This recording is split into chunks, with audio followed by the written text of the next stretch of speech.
Walt Disney's Cinderella, Little Golden Book.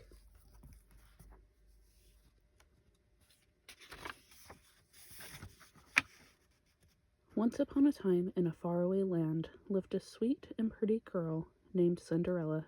She made her home with her mean old stepmother and two stepsisters, and they made her do all the work in the house.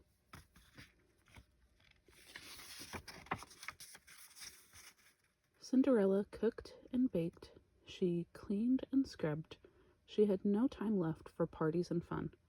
But one day, an invitation came from the palace of the king. A great ball was to be given for the prince of the land, and every young girl in the kingdom was invited. How nice, thought Cinderella. I'm invited too.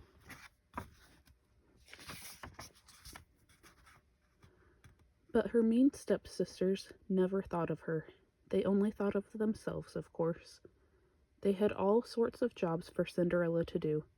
Wash this slip, press this dress, curl my hair, find my fan. They both kept shouting as fast as they could speak. But I must get ready myself. I'm going too, said Cinderella. You? They hooted. The prince's ball for you?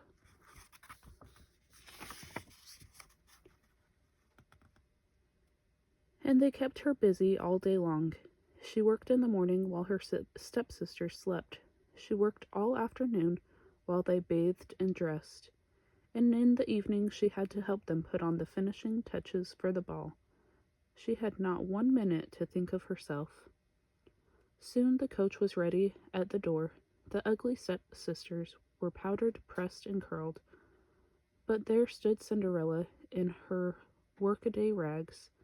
Why, Cinderella, said the stepsisters, you're not dressed for the ball. No, said Cinderella, I guess I cannot go. Poor Cinderella sat weeping in the garden. Suddenly, a little old woman with a sweet, kind face stood before her. It was her fairy godmother. Hurry, child, she said, you're going to the ball. Cinderella could hardly believe her eyes. The fairy godmother turned a fat pumpkin into a splendid coach. Next, her pet mice became horses, and her dog a fine footman. The barn horse was turned into a coachman.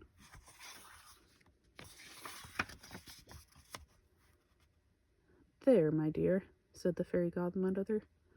Now into the coach with you, and off to the ball you go. But my dress, said Cinderella. Lovely, my dear, the fairy godmother began. Then she really looked at Cinderella's rags. Oh, good heavens, she said. You can never go in that. She waved her magical wand. Salagadaloo, manchickadabloo, bippity-boppity-boo, she said. There stood Cinderella in the loveliest ball dress that ever was, and on her feet were tiny glass slippers. Oh, cried Cinderella, how can I ever thank you? Just have a wonderful time at the ball, my dear, said her fairy godmother. But remember, this magic only lasts until midnight. At the stroke of midnight, the spell will be broken, and everything will be as it was before. I will remember, said Cinderella. It is more than I ever dreamed of. Then into the magic coach she stepped, and was whirled away to the ball.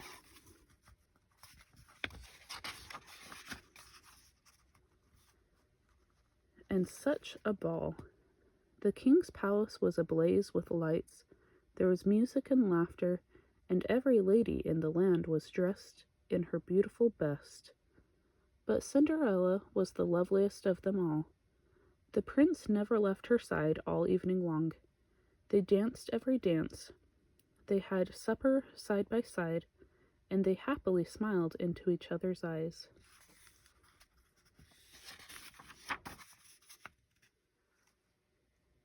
But all at once the clock began to strike midnight. Bong, bong, bong.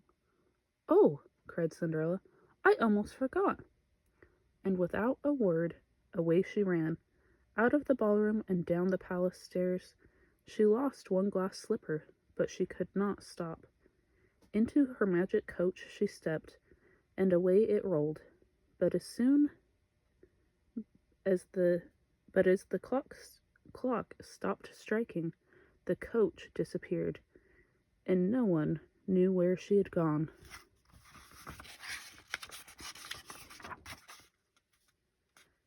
Next morning, all the kingdom was filled with the news.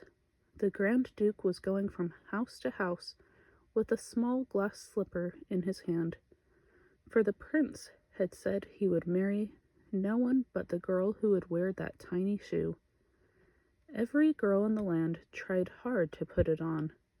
The ugly stepsisters tried hardest of all, but not a one could wear the glass shoe.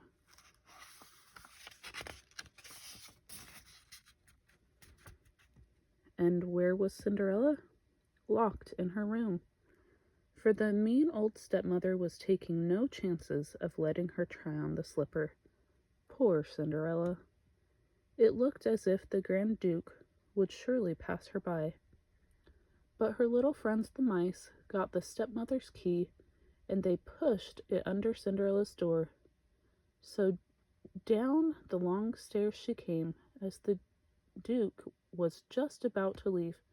"Please," cried Cinderella, "please let me try." And of course the slipper fitted, since it was her very own. That was all the Duke needed. Now his long search was done, and so Cinderella became the prince's bride, and lived happily ever after. And the little pet mice lived in the palace and were happy ever after too. The end. Make sure to follow along and subscribe for more.